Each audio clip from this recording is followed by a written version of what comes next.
هي المشكلة بلشت لما الشامي نزل عنده ستوري على الانستغرام عم يدعمها فيه لبيسان اسماعيل قبل حفلته في لبنان. ترد بيسان اسماعيل برد ناشف: شكرا على كلامك، الله يسلمك. هي الستوري ما طولت لانه الشامي لما شاف هذا الرد الناشف حذف الستوري دغري.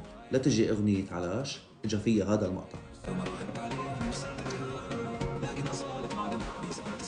ليرد الشامي عنده على الانستغرام 3 ب1 حرفيا، كيس القهوة مزين الشاشة، مزين الانستغرام.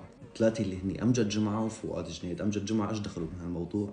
بيسان والشامي حصرا هذا الزلمة له فضل عليهم خير الله، لأنه أغلب أغانيهم الأغنية باللحن، إذا لحنها حلو وظابط بتطلع الأغنية حلوة قد ما كان الصوت نشاز.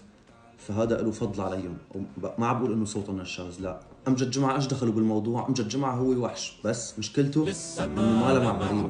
فقال لك بدخل بهالزحمه هاي، بمشي مع حدا عنده هدف نفس هدفي، وبحط راسي بين هالروس وبقول يا قطاعين الروس. بس هو امجد جمعه لحاله مبدع كان، وما حاحكي خطاي. نحن بالنهايه بيهمنا ايه؟ بيهمنا السلام، وبيهمنا انه يكون عجبكم الفيديو وتتابعونا. والسلام عليكم.